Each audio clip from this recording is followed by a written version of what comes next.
Welcome to the interview. Today, my guest is Doug Hyatt. He's a professor of economic analysis and policy at the Rotman School of Management at the University of Toronto, where he teaches micro and macroeconomics in the MBA programs. Today, we discuss the potential solvency bubble, Canada's productivity issues, immigration challenges, student debt forgiveness, balancing the dependency on oil with climate change, the misunderstood invisible hand, and a lot more. Enjoy. Doc, thanks for doing this. Let's get right into it. So we're spending about $2.50 per person in stimulus money when there's about $1 of wage lost. That doesn't seem to make mathematical sense intuitively to a lot of people. It seems like we're overspending. The argument is that there's a lot of companies out there who really should be going out of business but are staying afloat because of the help the government has provided, and there's a reckoning coming, and that reckoning will be very hurtful, and it will cause a lot of pain at some point in the near future. Do you agree with that sentiment? Well, first, thanks, Zarar. I've been looking forward to this, and I know the issue here, and I think the challenge was that when all of this first started happening, nobody knew how it was going to turn out. I don't think anybody still really knows how it's going to turn out.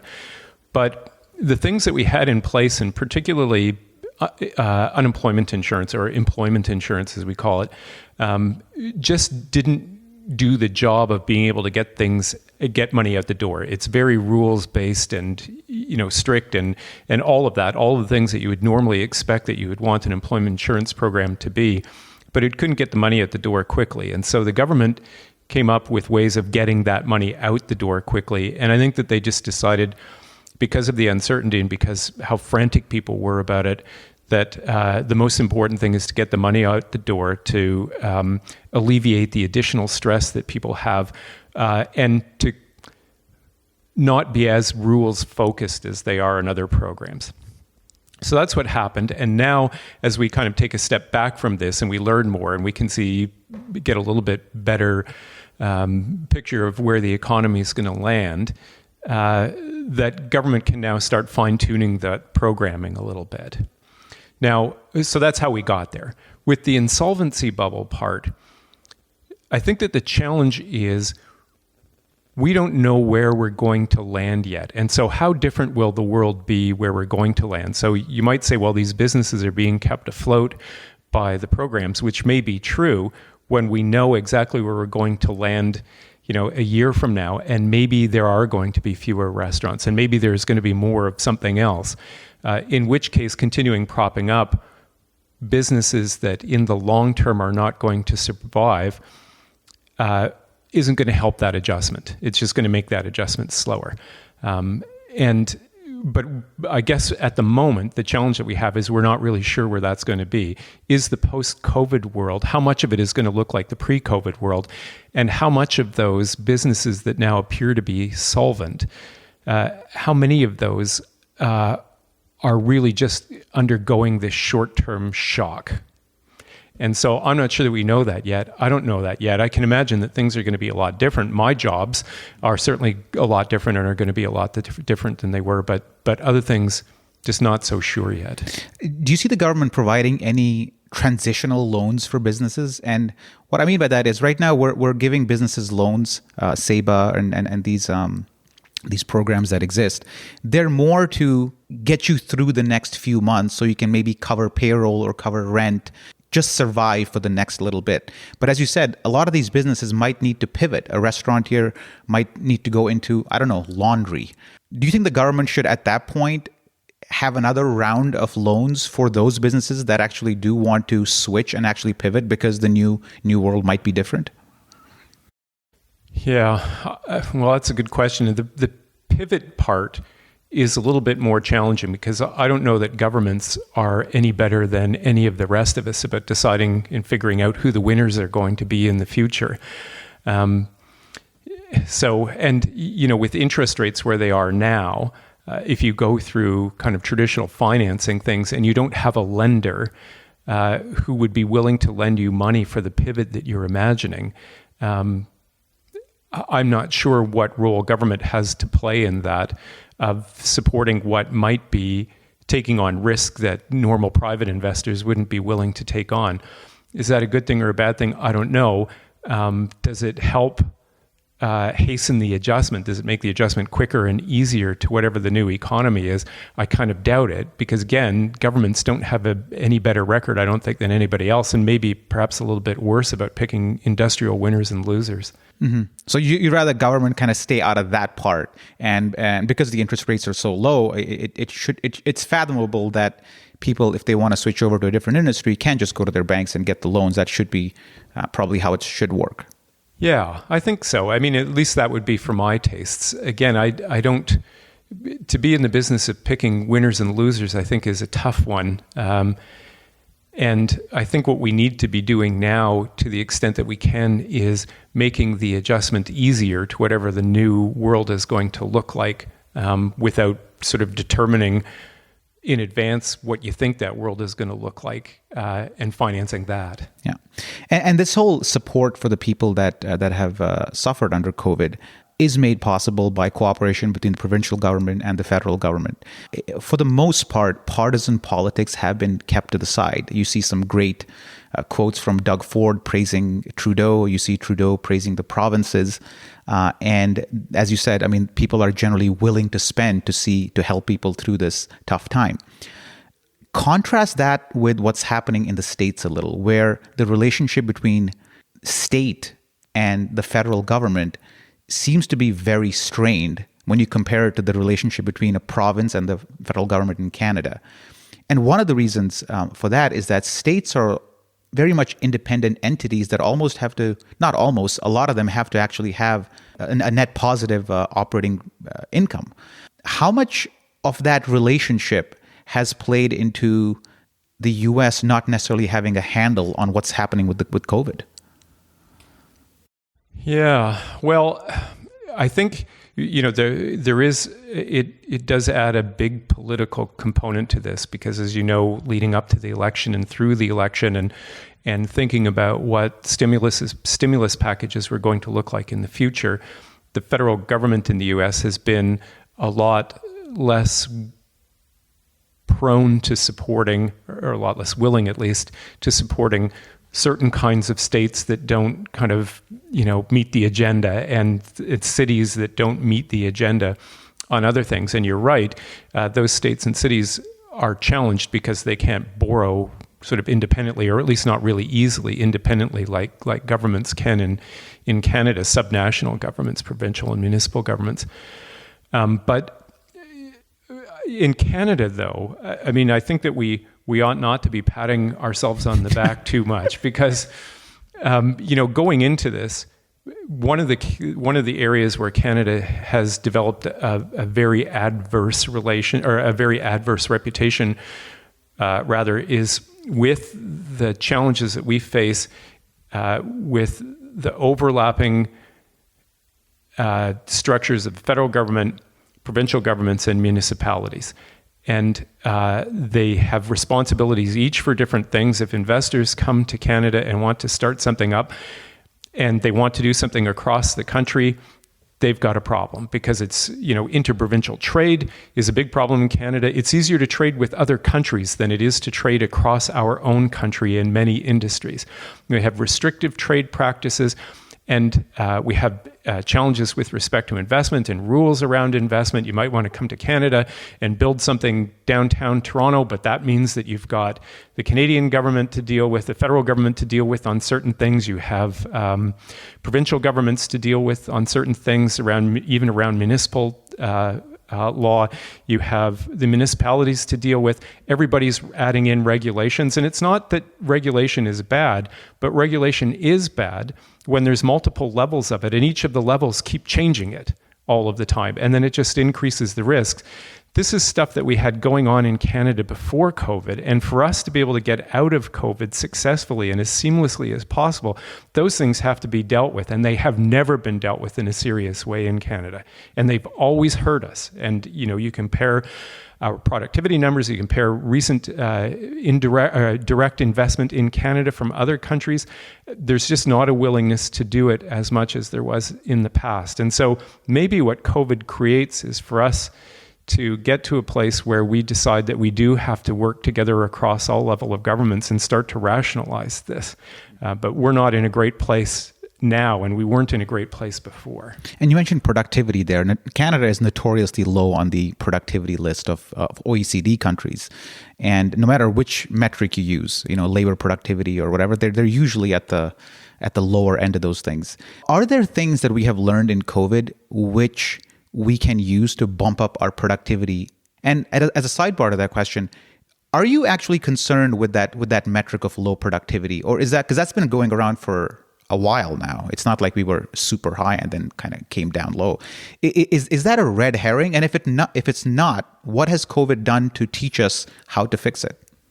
Yeah, well, I have a sort of a philosophy, which is that, there's a limited number of hours in a day. And so I have to limit the number of things that I can worry about that I actually can't directly affect myself very much. But the thing that I do worry about all of the time is productivity in Canada, because it's productivity and increasing productivity that is going to get us out of things that existed before COVID. The challenges that we have with the aging population, with people leaving the workforce, the labor force participation rate, the number of people who are actively involved in the labor market in Canada, either because they're working or because they're actively looking for work, they're unemployed and actively looking for work. That proportion of the population has been declining pretty steadily for the last decade. And that's where, we get growth from in the economy, is by increases in the labor force. That's been kind of going away, and we've been shrinking. And part of it is related to the aging demographic. And the only way that you get, and now we're adding on lots of debt that's going to have to be paid for, mostly through income taxes. And so the question becomes, how do you connect these dots? How do you fix this problem? And the only real answer to that is by increases in productivity. Productivity increases have to do it. And in Canada, we haven't been great, as you pointed out, at increasing productivity. We perked up a little bit after the end of the the sort of 2008 financial crisis. We kind of picked up a little bit, and now we're kind of tailing off again. And, the reasons are some of the ones that we've talked about already. Some of it is regulatory. Investment capital, you need investment money coming in to, purchase machinery and equipment and processes and software and all the kinds of things that make economies more productive. But who's going to do that in an environment where regulatory risk is so great? And so we haven't had inflows of capital into Canada very much. Businesses, particularly in the services sector, have not been investing in the kinds of things that you would hope they would for a new economy. Digitization, when you think about payment systems and financial technologies and the kinds of things that people elsewhere are doing, we're way behind it. If you look at business investment in software, that is to say businesses bringing in software in the services sector to help make their business is more productive. And the services sector is a huge part of the economy. So that's where the productivity gain is going to come from. We haven't been doing it in Canada like other places, particularly our neighbor to the south. So I worry about productivity all of the time. It's investing in education. It's investing in infrastructure. If you think about investing in interprovincial infrastructure, which is, what we need in Canada. And you think about those challenges that we've already talked about, layers of government that sort of overlap and have different interests. If you're trying to put those projects into place, it's a challenge for Canada. So we've got to get past that. Two of our biggest industries, not biggest maybe, but certainly they employ a lot of people. Telco and financial institutions are heavily regulated. And certainly when it comes to the banks, part of the reason, it saved our kind of ass back in 2007 when the financial crisis hit. We were relatively not untouched, but we survived. It's a fine balance, right, between deregulating something and hoping that it would boost productivity. But at the same time, the other end is like making sure things are kind of stable and under control. For sure. And you're right, there is a balancing act there. The other take on how well Canada did in the financial crisis, and I'm not sure I've made up my mind on which side I'm on this, but the other take, which is perfectly plausible as far as I'm concerned, is that we are just so slow to innovate in financial services in Canada. And so, had the financial crisis, instead of hitting in 2008, had it hit in 2015, we might have caught up to how much we lagged in financial innovation, and we would have been in the middle of it too. So is it that was it good regulation and stuff? Probably some of was that. Was it just that we're so slow and so far behind everybody else, or the major players? Maybe that's part of it too. And usually in these kinds of things, the answer is somewhere in between. The stock market has sort of become synonymous with, quote unquote, the economy. Whenever politicians, certainly the Republican politicians in the South, they always point to the stock market as, look how great the economy is doing. Democrats might argue that, well, the stock market is an indicator of something, but it's not necessarily a great economy. They might point to purchasing power as a metric that they would like to see improve, income inequality decrease. What's your view of this idea that the stock market has become a proxy for how good the economy is doing? I have never really understood the stock market. And so if you were I own stocks just like everybody else, because what else do you do? But if you were taking financial advice, you wouldn't want to take it from me. But the thing that troubles me about the stock market is just how detached it has become from the economy. How can you have an economy that is growing at less than 2% a year, which is what we were doing before COVID? So everybody kind of now thinks, and maybe not everybody, but I would say that a consensus of economists now think that trend growth for Canada is about 1.7% into the future. That's compared against 3% in the past, but sort of 1.7% growing into the future. So we have the economy growing at 1%. We have the stock market increasing every year at a multiple of that, of 1.7%, when the underlying business conditions are growing at 1.7%. So where does that come from? How can the stock market be growing so much quicker? Well, part of it has to be share buybacks. So, part of what's been keeping the economy, keeping the stock market propped up are companies going back in and buying shares. That makes the share price go up. Demand for shares increases. So part of it is that might be a helpful story. So when you say that to people, the response I often get back is, well, economy or businesses are saying that they are more comfortable investing in their own business than investing in other things. And so, okay, that's fine. And but still, that has been pushing prices up, and that means that it's not that it's sort of disassociating itself with the economy. Same with the growth part. But the other thing is, inflation. There's no inflation in the economy. At least you can't see it in regular prices the way that we measure it. It's 2% this year. It's probably going to be something less than 2% that prices go up. From my childhood, it was in excess of 10%.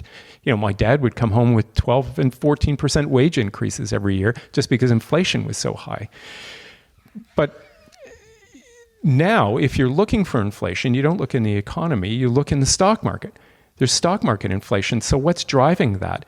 Well, monetary policy that's driven interest rates so low that if you want to get any kind of return on your money, you have to take a risk in the stock market instead of getting your 0% from your bank account or from a bond. And so, while there's no inflation in the economy, it seems to me that there's all kinds of inflation in those sorts of asset markets. So another dissociation from what's happening in the real economy. So I'm not sure what's happening there, but it's kind of a fantasy land. Yeah. Did you watch the debates? I watched as much as I could stand of the debates. There was a moment in the second debate where Biden made a comment about oil.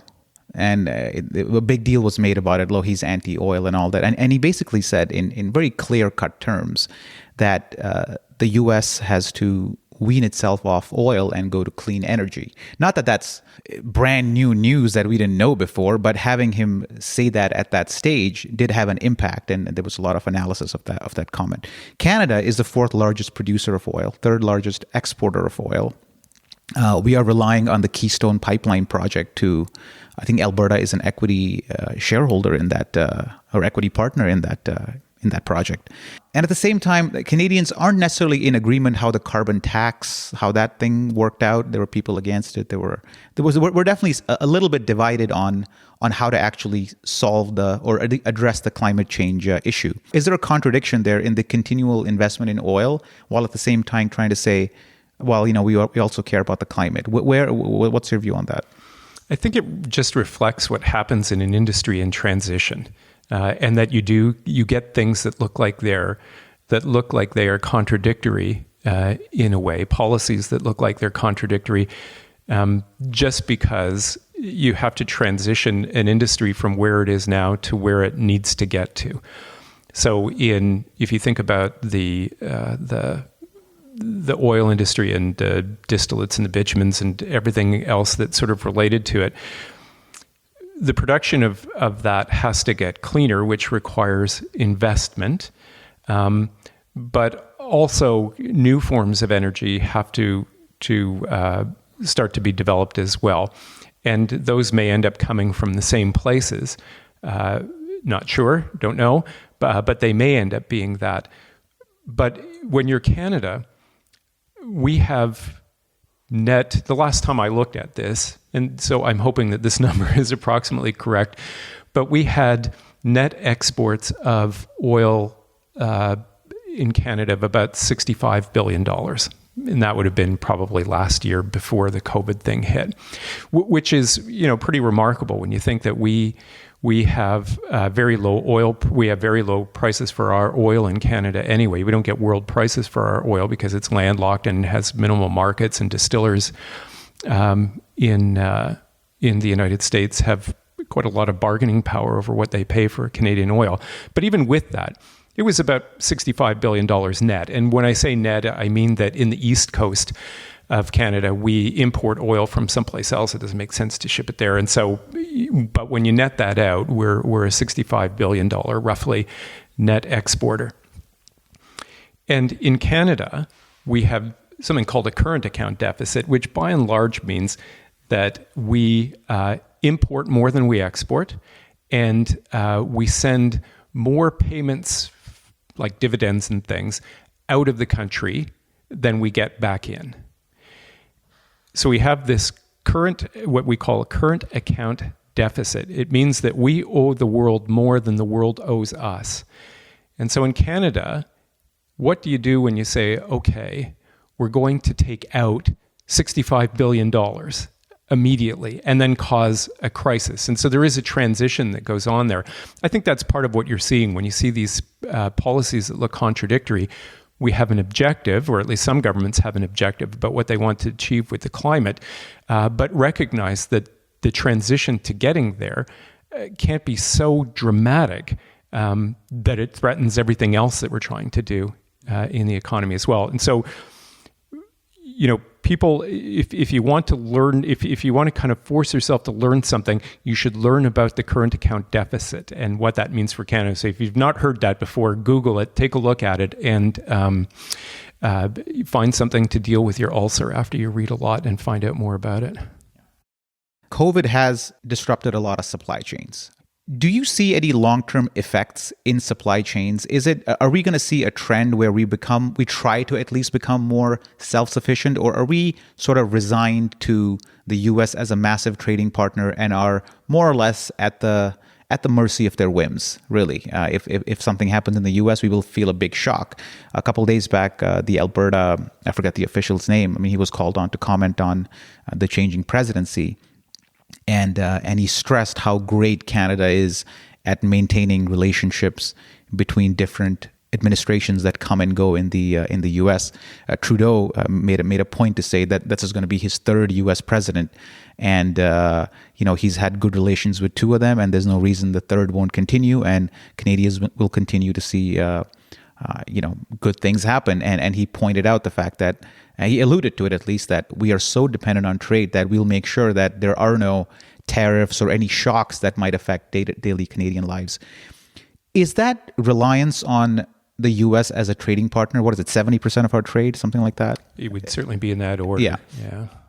Are we looking to maybe diversify a little bit beyond that? Well, that's always been a thing for Canada. And, ever since I've been studying economics, which is sadly a really, really long time, it's been one of the things that's always been talked about Canada. We have relied on our endowment of natural resources. They used to call us hewers of wood and drawers of water as this sort of thing. And we would send our raw materials developed in Canada, send them someplace else. They got value added to it, turned into cars and other things that we actually want to buy. The raw materials are all very delightful, but they're not very good until you can turn them into something that you can actually use, and that's value added. That's what value added means. And then we would import back all of the value added stuff. And that worked well because, of course, we were exporting raw materials in much greater quantities than we were importing back finished goods and services, because the raw materials were just building goods and services to supply the whole world, not just goods and services to supply Canada. And that all worked well for a long time. But that has come back again now, partly through COVID, about whether we are doing enough value added production in Canada. I think that the reality is that we have to deal with the fact that we are a small country, and we simply, at least in my opinion, can't do everything ourselves. And it wouldn't make sense to do everything ourselves, as is, I believe, true for most countries. It does not make sense to do things yourself. It makes sense to have cooperative trade relationships where those who can build the things the best and cheapest and safest and cleanest get to win. And if we can't do that, we don't get to win in that market, but we get to win in the markets where we do. I think people often fail to see that, things like trade meet other objectives too when it's done properly, which are things like climate objectives. Why should we have different countries inefficiently producing the same goods and services just for domestic consumption, wasting resources that could better be used or not used at all? And one way of doing that is through trade. So I'm a big believer in trade. I think trade works really well. Just as a bit of an aside, I'm also not doctrinaire about it. If there are conditions under which I would not be supportive of freer trade or free trade at all. For example, if all of the benefits of trade ended up going to a small group and didn't advantage Canadians broadly, at least generally broadly, then I would say, and this is a political opinion, it's not an economics opinion, then my political opinion might be, well, trade isn't worth that to me if it's just concentrated in a small group of winners. Trade is concentrated in winners, maybe not necessarily a small group, but the benefits of trade are so large that if you have the right policies in place, those gains can be helped to offset some of the losses and help people in particular transition into the industries and skills that are benefited by trade. A couple questions related to that. So, student debt forgiveness. There was a Globe and Mail article today which argued that one of the ways to boost productivity is to actually forgive all student debts, because on average a student graduates with about $18,000 worth of debt and they carry that on and it burdens them. Are ideas like those worth pursuing for Canada? Because we are trying to find ways to boost productivity. We are trying to find ways to boost innovation and try to be a little bit more self-sufficient. Yes, trade is always going to be there, but those progressive ideas, do they have a place in Canada? I think they do. There's a debate around, particularly training like university education, and you can take a step back about whether university education is the right kind of education. Is that the education that we really need, and do we do it properly?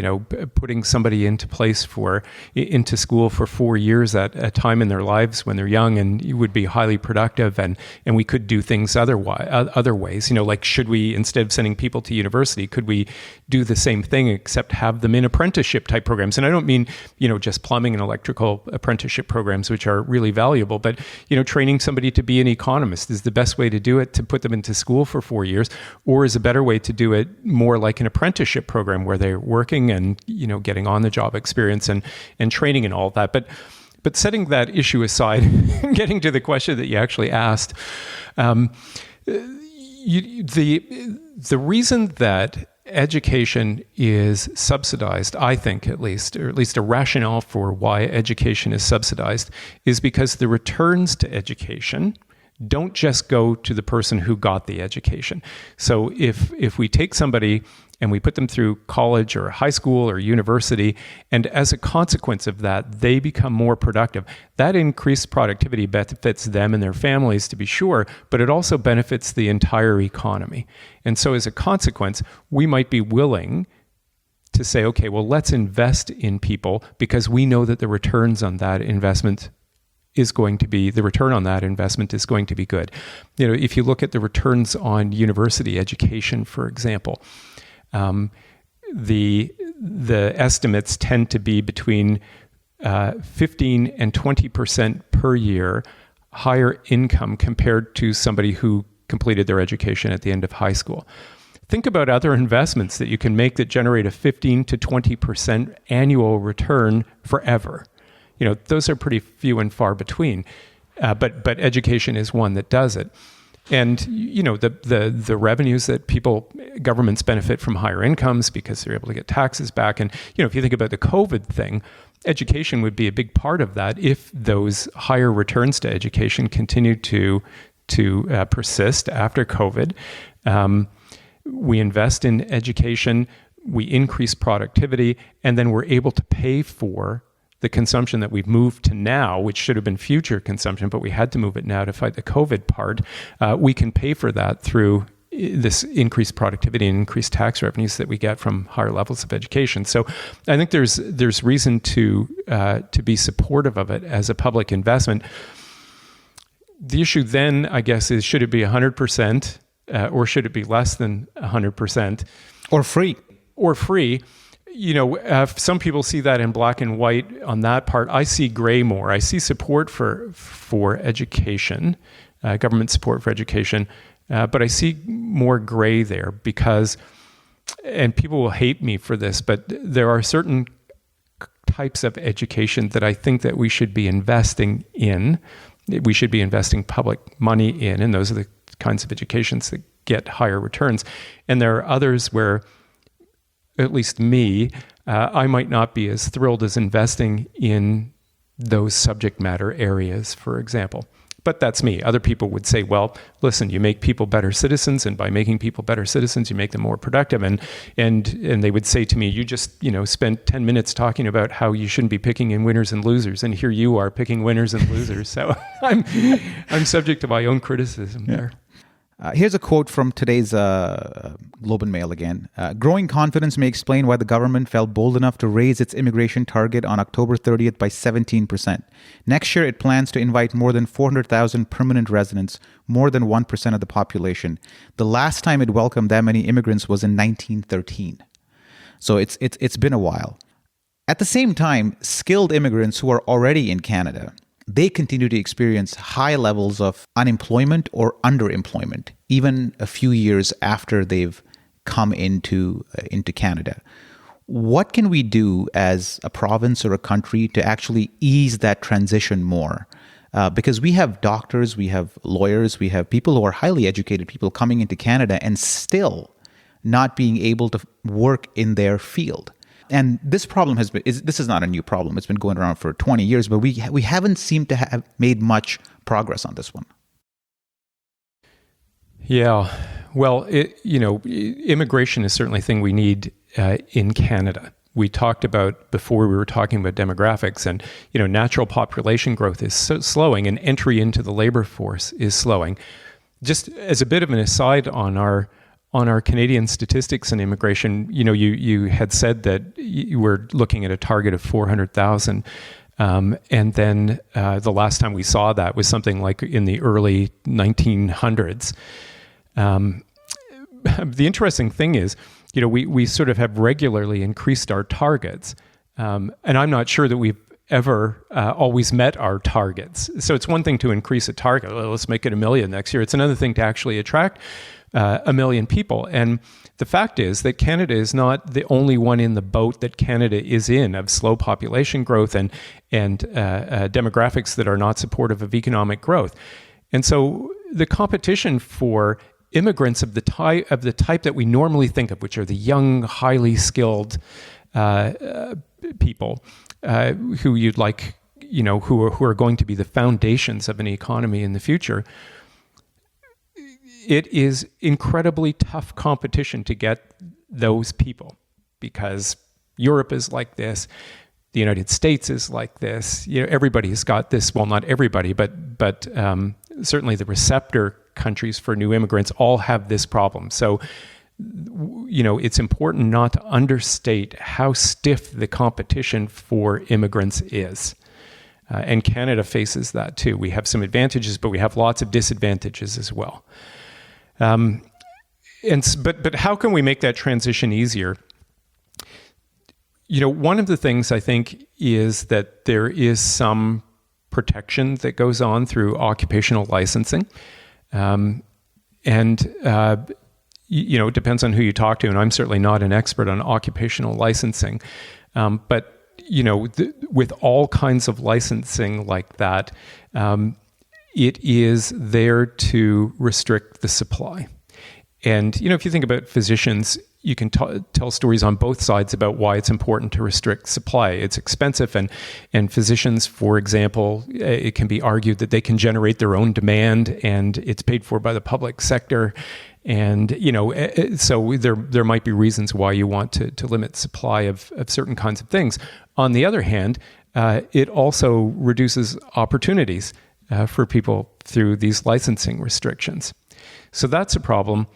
I have often heard my students say that one of the challenges that they found, so these would be, first generation students who come to Canada and who are able to get a work visa for a particular period of time after they finish their degree. And they'll say, one of the challenges that they face is this issue of Canadian experience. You always hear people say, we've gotten into job interviews and one of the barriers that we hit is that people will ask, do you have any experience? And they'll say, oh, yes, I worked in financial services during the summers when I was a student in country X. And then they'll say, do you have any Canadian experience? That one is a lot tougher. And so I don't know what's behind that. What does Canadian experience mean? And particularly in financial services. But what does Canadian experience mean? Is that a form of kind of restriction, of exclusion, or is there something legitimate behind what that Canadian experience is? Is there a cultural difference that makes that experience more important? I don't know, but I think we need to get to the bottom of whatever that is. Yeah, I think part of it has to do with immigrants are coming from countries sometimes who have systemic corruption in a lot of institutions. So you can't actually trust what's on a piece of paper. And like a low-end example of that might be a driver's license. You can get a driver's license in another country, and there's an easy mapping between getting that driver's license in Canada. It's fairly straightforward, and you don't really run into too many issues. But a medical license is an entirely different matter because the impact of that, I mean, you could still be a terrible driver and kill somebody, and that'd be a terrible thing. But the physician might have higher impact on, if they start practicing in Canada. So it's not an easy problem to solve, but we just haven't solved it in quite some time. And part of it may be, I think that a very large part of it is just a lack of knowledge by Canadian employers. If you look at, and I certainly would have been in this boat. I've been fortunate in my career to be able to go to India and China and work at higher educational institutions in lots of other countries. And some of the things that you find out about is how naive you were about the quality of what's happening in schools there. And if you take somebody with an engineering degree or a software engineering degree or something like that, and then they come to Canada, you don't know what the school is, and you don't know what their background is necessarily. But with a little bit more knowledge, you might find that it's not exactly what you thought, and in fact, perhaps very different from what you thought. And it's always a thing, and it's true for everybody, I think. We need to have human resource management selection tools for hiring new people that are probably of better quality than what we have now.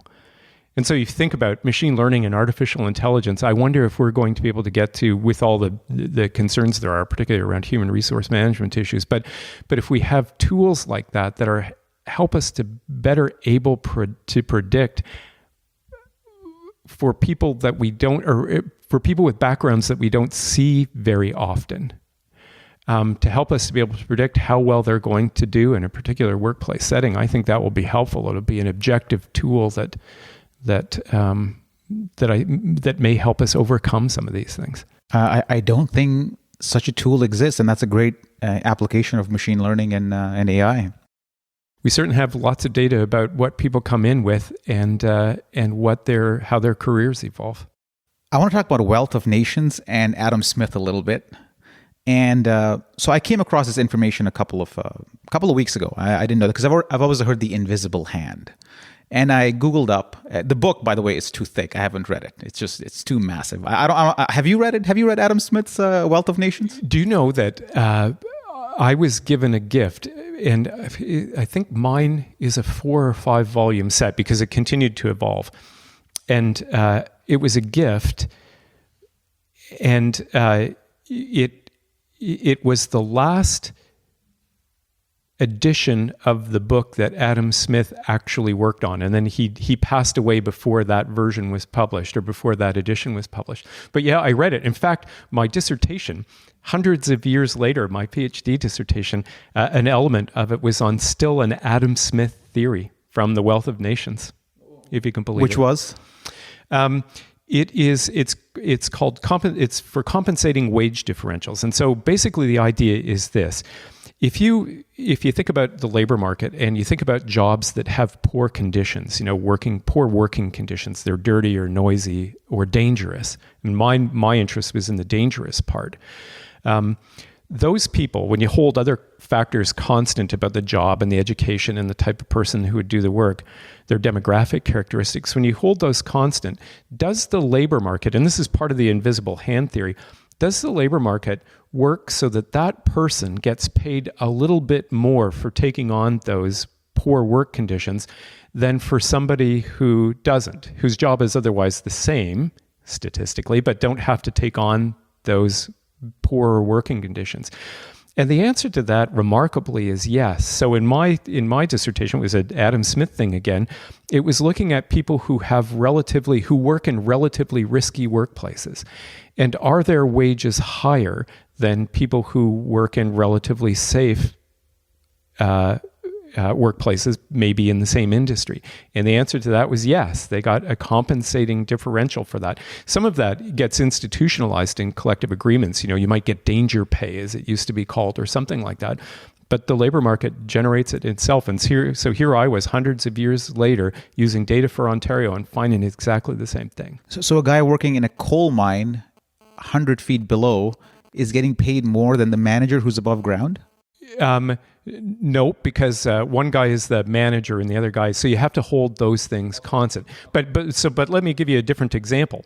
So the guy who is working underground as a miner is going to get paid more than the guy who is working in above ground or open pit operations, who's even mining the same product. Okay, so you're controlling for a kind of job title and then going from there. Exactly, okay. That's right. The Wealth of Nations point was this. The term invisible hand is used only once in Wealth of Nations and only once in Moral Sentiments.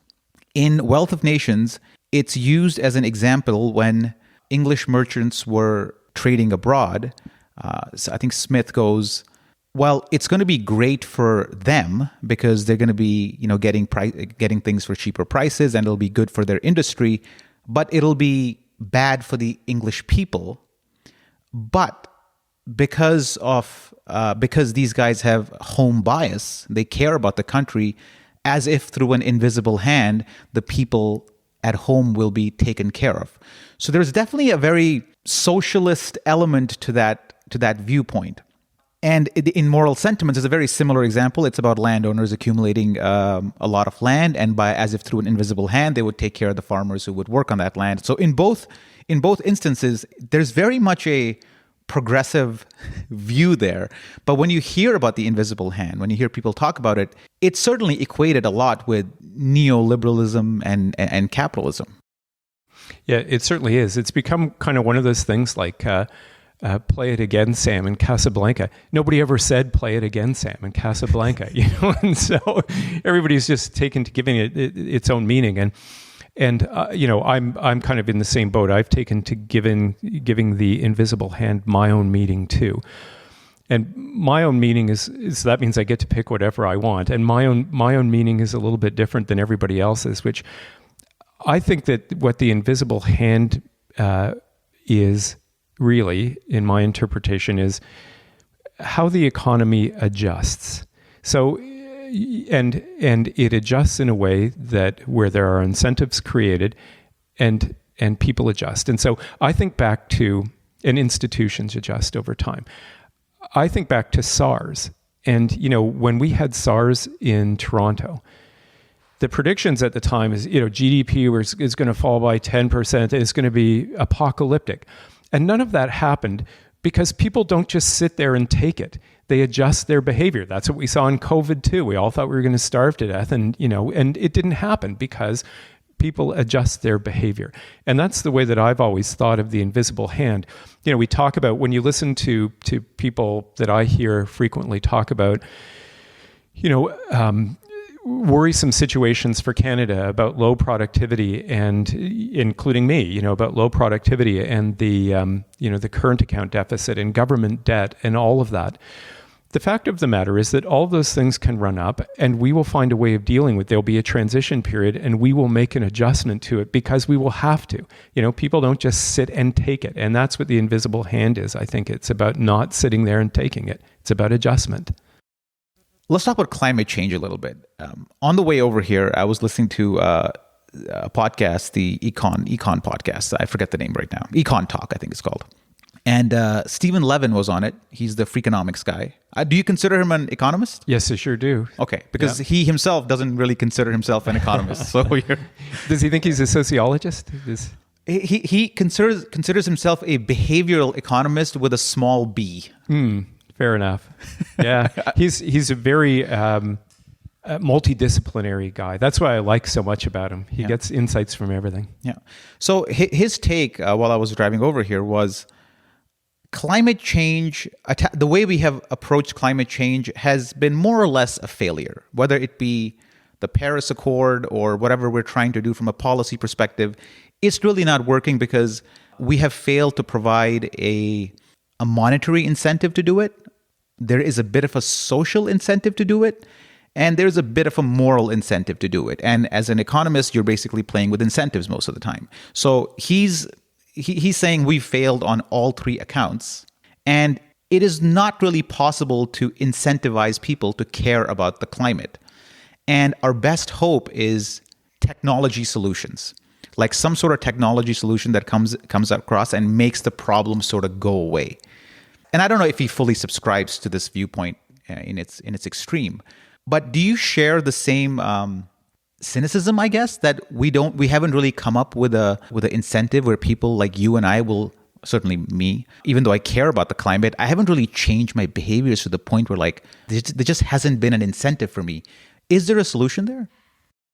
Yeah, it's, the technological solutions are always kind of like let's rub our lucky rabbit's foot and hope that something happens in the future and somebody smart will figure this out, and probably somebody smart will figure it out. As an economist, I certainly believe in incentives, and I believe in financial incentives because people do respond to them. The thing that I always find challenging about these things, particularly with a big topic like climate change, is that, it's not something that's just happening in the four walls of your factory, or that we can put up big walls around our country, even though people have tried that, that everything is kind of contained within your country. We're an ecosystem. We're all connected in that regard. And it's just, how easy it is to undo something that somebody else is doing. And so the level of cooperation that I think, even for financial incentives to work, you might get it to work in Canada, but then the wind blows and, you've got somebody else's pollution in Canada.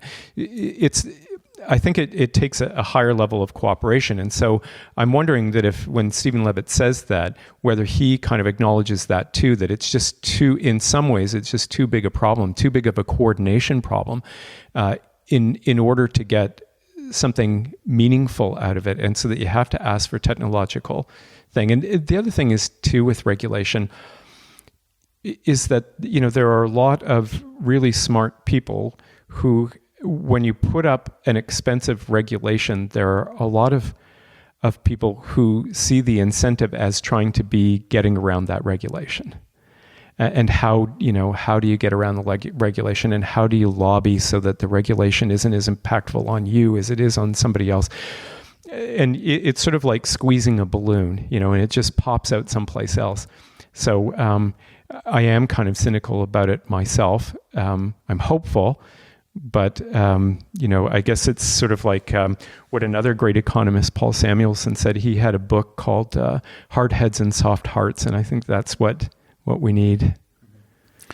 So you mentioned there you believe in financial incentives, and obviously you would have to compensate companies to go green. I think Obama tried that a fair bit in incentivizing companies to adopt green technologies and green processes. We can debate how much it worked and how much it didn't move the needle. All this requires money to be spent. I want to run this theory by you. Modern monetary theory? Yes. Are you familiar with this one? I am. Okay, explain what this is and what your view of it is. Yeah. So in a sense, it's not very far different from kind of what we're doing now. Now, as in post-COVID, or? Well, even pre and post-COVID. So you might even argue post-financial crisis. So going back 12 years. And so, but it is more, at least I think of it more as a change in attitude about what we're doing. And so basically the idea is that it's kind of like a cooperative thing between governments and central banks. And so that governments don't, when governments go to raise money, when they spend, they get the money essentially from the central bank. So you can think of the central bank as printing money, which the government then uses to go out and purchase goods and services and investment, bridges and roads and all the kinds of infrastructure investments. And so in a sense, it's not unlike certain elements of quantitative easing that we're doing right now. I heard somewhere in the last few weeks, and so you have to take this with a bit of a grain of salt because I'm not 100% sure where I heard this.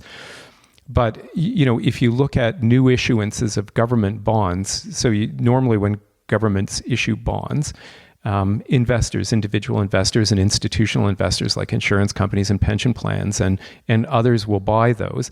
And then there'll be a little bit left over where the central bank purchases it, and they use that as a way of increasing the money supply. It's one way of increasing the money supply. More recently, about 70% of all new issues have been purchased entirely by the central bank, during this post-COVID thing. And then that money is taken by the government and it's been handed out in transfer payments and whatever else government's been doing with it. And that's kind of what modern monetary theory is, but it has an interesting twist. And the interesting twist is the way that it thinks about the impact of government expenditures on interest rates. So normally, the way that, or traditionally at least, the way that economists have thought about this is that governments are out there competing with other investors for loanable funds. So if there's savings out there, companies might borrow those savings from a bank in order to make investments. Individuals might borrow them for a mortgage to buy a house, and governments borrow as well to finance the shortfall between their expenditures and tax revenues. And so the way that economics has traditionally thought about this is that government is out there competing in this market for money. And if they need to borrow more, it means that the demand for money goes up and the interest rate goes up, what they're going to have to pay for that. But it doesn't just go up for government, it goes up for everybody because there's a limited amount of savings out there. There's a fixed amount of savings. In modern monetary theory, they kind of turn that on their head and say, well, look, what really happens is that if governments spend money, they're putting money out into the economy. And so it's actually increasing the amount of money in the economy, and that should be putting downward pressure on interest rates. So it's completely the opposite of the way that people normally think about it. Now, the risk is a country like the United States could experiment with modern monetary theory. And I'm kind of advancing the position that they have in a way. A country like Canada has a little bit more of a challenge with it because we're so small. And modern monetary theory works so long as politicians don't become pigs. So if you can make spending free, essentially, for politicians, they're going to spend like crazy, and that means that the money supply will keep increasing, and then you have inflation. And so what modern monetary theory would say is, okay, well, when you have inflation, what ends up happening is that the government spends less money. There's less money out there in the economy. It slows the economy down and it puts downward pressure on prices. So inflation goes back down again. That's the way it will all happen. That may happen that way, but to me, that takes a giant leap of faith to believe that that's going to happen. That's modern monetary theory. It's an interesting thing. It's out there. It sounds like a free lunch. And in some ways, it's not very much different from what we're doing now. So you're going to be hearing a lot more about this because you can see why politicians would love this idea. It also talks about employment in a very unique way, where it goes, I mean, the goal is 100% employment, and you spend until you essentially achieve that. And only once you have 100% employment, then you have to worry about inflation, because the idea is whatever the government spends goes into boosting the productivity of the country because people are doing things that they otherwise maybe normally would not have done. Yep. No, that's right. And, they're comparing it to now because if you looked, and it's all about the inflationary pressure. So the idea is that, as employment goes up, there's sort of a notion that as employment goes up, inflation goes up because the demand for goods and services increase, and it takes time for there to be a supply response and all that. So you see inflation during that period of time. My problem, or at least the challenge that I have thinking about this through, in terms of what I think about modern monetary theory, is the way that you think about inflation. So what people who are very pro-modern monetary theory would say is that, well, the United States has had very low unemployment rates, 3 or 3.5%, which is below what people thought of as the natural rate of employment. And economists have a special term that's actually important here, even though it sounds kind of geeky, which is called the non-accelerating inflation rate of unemployment. Everybody else calls that the natural unemployment rate, but in economics, we call it the NAIRU, non-accelerating inflation rate of unemployment. And that's the level of unemployment where once you hit there, if you go below that level, then you could expect to see inflation. Well, modern monetary theorists say we've gone well below what people thought that natural rate of unemployment was, that NAIRU was, and we haven't seen any inflation at all. And so you say, well, that's true. CPI, the consumer price index type inflation, the one you hear about every month, has been going up by about 2% a year for a long time. And that might be true, but my problem with that is that it's because you're not looking for inflation. You don't find inflation if you're not looking for it. And so not included in the consumer price index, for example, is house prices. So if you sell your house, that you've not a new house, but a house that you've already had, if you sell that house for much more than you bought it for, and house prices have been going up like crazy, that's not included in the consumer price index. If you stock prices that we've talked about earlier and how those asset prices have been inflating like crazy, not included in the consumer price index. So if you're not looking for where inflation is, it's not going to be in there. So I would be much more comfortable with modern monetary theory, and this is probably something that I just need to have somebody explain to me, is what the real measure of inflation is then when you're doing it, because it's not what we have now, I don't think. And inflation is a bad thing. You know, it's important to understand why inflation is a bad thing. And it's because prices go up and incomes go up. But it redistributes wealth in a way that is unpredictable. What was that? Is that an inflation problem? If wages go up and prices go up, that should theoretically sort of cancel itself out. If everybody's wages go up, but that's the issue. Do everybody's wages go up? Or are some people sort of left behind when that inflation happens? If you're in the industries whose prices are going up like crazy, then your wages are going to go up like crazy. If you're in the industries that are commoditized industries where prices aren't going up, then your wages aren't going to go up. And there's this redistribution of wealth that has nothing to do with what we think about the way that wealth should be redistributed. It all happens about how lucky you were to protect yourself against inflation or not. So, you know, we don't think about inflation because it's been so low for so long. But inflation is a horrific thing. And if you were around in the 1970s and 1980s where we had real inflation, and not like hyperinflations, but inflations that were double-digit type inflations, I can remember in the early 1980s, my mother and father had, on their mortgage, they had, their mortgage rate was about to reset. So it was the same as now, you know, every 5 years it resets. So they had a fixed term mortgage, but amortized over 20 or 25 years.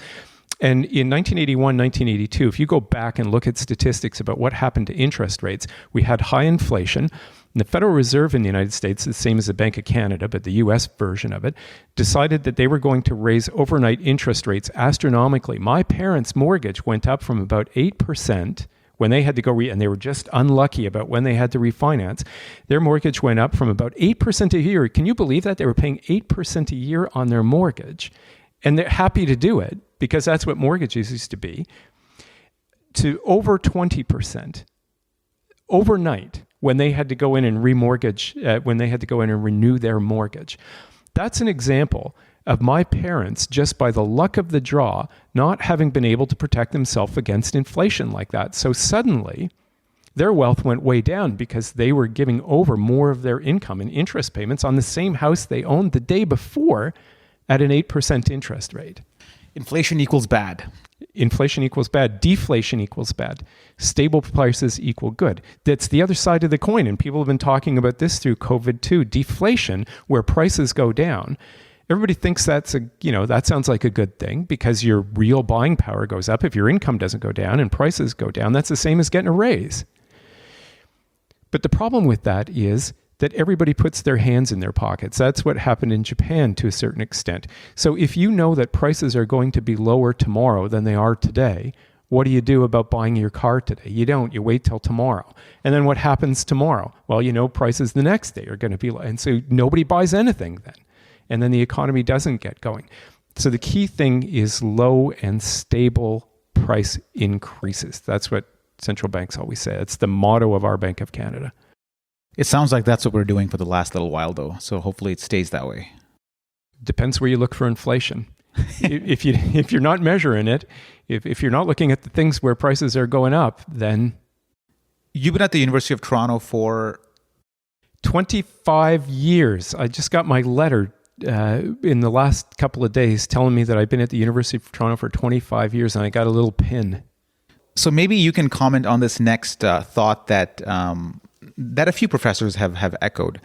Judging by your tenure at U of D, you probably should have seen this at least 5 times. And it goes, what happens in universities happens on the street 5 years later. So what's happening in universities these days that we're going to see on the street in 5? You know, I think what's been on the street 5 years ago is also showing up in universities. At least that's my experience. And one of the things there's a few things that I've noticed.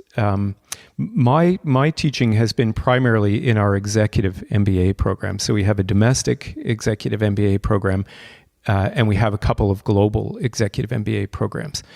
And the people who are coming to do those programs are people who are older, who are, sometimes they're looking for a career boost. Sometimes they are looking to reinvent themselves. Sometimes they're new to Canada and they want, a Canadian credential, and they want to have an opportunity to meet people within the class and with industries, within broad sets of industries in Canada. And so executive MBA programs are great for all of those kinds of things.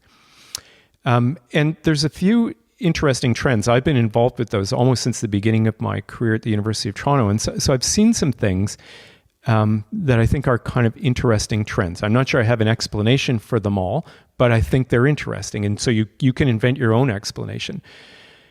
But one of them is that when I first started in that program, when I first started teaching in that program, most of our executive students who were coming to it got some form of financing from their employer.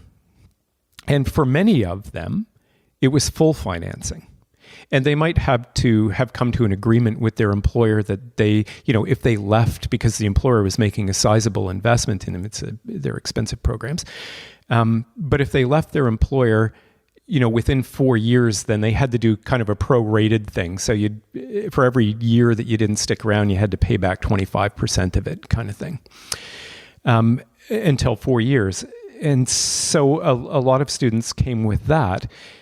And, at the time, the students who were coming were mostly thinking about having a career in the same organization, but moving up the ranks into senior management roles. And sometimes the organization sent them there to help prepare them for that move and help them build their leadership style and all that kind of stuff. In the years since, it's really evolved into something different, which is that, a lot of people coming to the program, there's still people who are doing that, but for the most part, they're not receiving the same level of support, and very few of them are getting full levels of support. But they come with sort of a more entrepreneurial mindset. They have a better appreciation for leadership. There used to be always this discussion about hard skills, which meant, finance and accounting and balance sheets and, those sort of math hard skills, the stats part, and economics, which is what I teach, and what people used to call soft skills. And somehow soft skills were sort of less important. But now I think people understand the important role of leadership in ways that they probably, because there's been so much discussion about it and so much in organizations hinge on it, that I think that there's now a fuller appreciation for what leadership means. And, you could be somebody who comes into the program saying, I really like finance, I want to be the CFO. But one of the things you discover along the path there as you take on more leadership roles is that you discover that more and more of your work is dealing with people issues, and less of it is dealing with calculating stuff like you thought you were going to be doing when you did finance. And so if you want to be the VP of finance, for example, if that's your career objective, or the chief financial officer, the CFO, you discover that everybody in the C-suite is really the vice president of HR because they spend most of their time on people issues. And so the people who have discovered that now have come back to build those sorts of leadership skills. And that's been an exciting thing to watch people come back and do that. They want the other things. They want the skills and the other things. They want to be more effective leaders around the table and have input into those important business decisions. But they understand that the way that you get things done is through leadership in organizations. The other thing that's been kind of interesting is watching the evolution of our programs into more experiential learning, even at the executive levels of people who've had more experience. And, we've had to make changes. We've adjusted our global executive MBA programs in this way in particular. In those programs, we travel all around the world and so you go to China and Hong Kong for 1 week in each place, for example, over a 2-week period. And what people want, it used to be the case where you kind of flew everybody there and they were in the classroom for 35 hours a week and so had limited opportunities to do experiential learning. even before COVID, we kind of changed that around so that we could do more of the learning as on-demand learning to the extent that we could. So we would have pre-recorded video content, which we got better at doing at the school and made a real investment in it.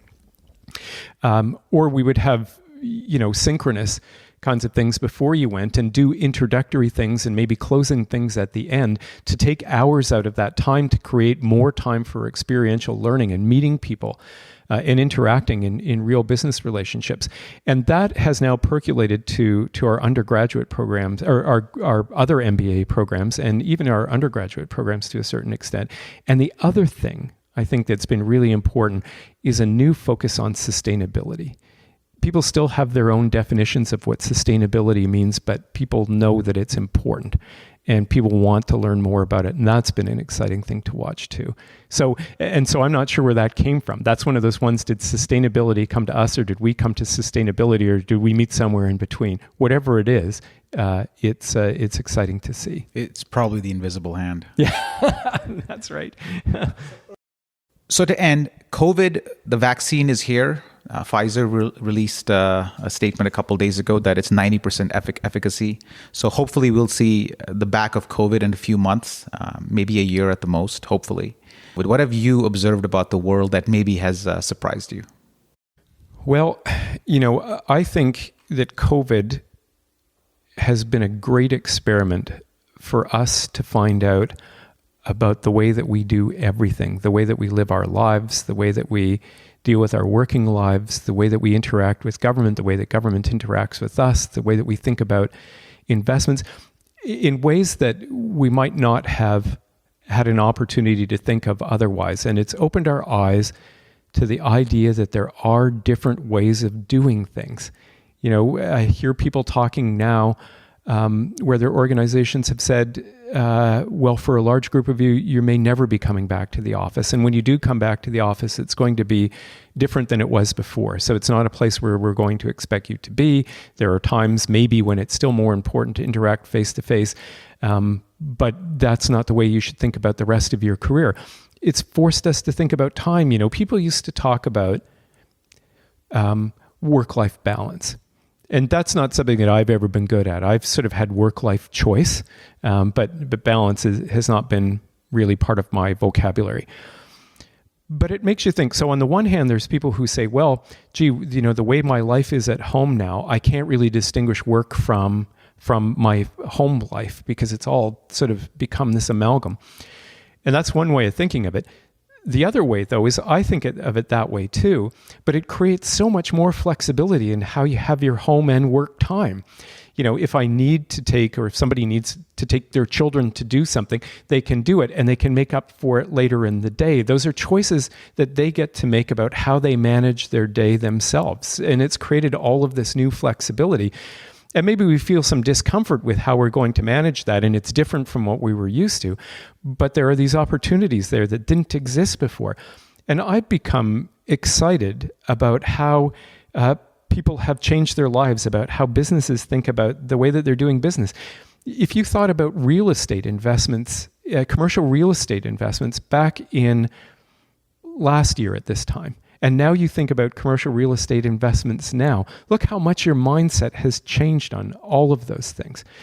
The way that you think about investing in everything, the way that you shop, all of that has changed. And I think in ways that are really exciting and shows us what the future is going to be and how, despite being very separate, how much more connected we are than we thought we were. And I also think that once COVID is over, people right now are stuck in their homes. And once COVID is over, I think it opens up a lot of leisure time, which is currently not available. Or if it is available, it's within the confines of your house and the opportunities for leisure are not there. I think once COVID goes away and we continue living this lifestyle, the amount of leisure time will increase. And I think that will have a marked difference on happiness. And the activities, like things that people didn't explore, I think it will make people happier too. Where we are now, the street that you came in on to get here leads to some bicycle trails. And up until this year, there would be a car or two parked along there to get along the bicycle trails. Now it's packed. every weekend it's packed with people who are out bicycling and walking through the trails. I expect this winter people will be out doing cross-country skiing and rediscovering all of those things that they had just gotten into a rut of not doing. And how, and I realize they're just activities, but I'm sure this is going on in other people's lives too, about how they've had an opportunity to find out how their lives can be enriched by getting out of a routine. Doug, thank you so much for your time today. We really enjoyed it, and hopefully we can have you back at some point in the future. This was so much fun. I got to end this by telling a story that I always tell, which is that, economists, if you're a good economist, you answer questions. But if you're a great economist, you listen to questions, figure out that you can't really answer it because you don't know the answer, and instead you turn the question into something that you can answer and answer that. So I hope I didn't do too much of that. I was expecting that of an economist, so I didn't really expect any concrete answers to, one of the questions was about student debt forgiveness and all that. And you basically explained why or why not it might be a good or bad idea. Thank goodness.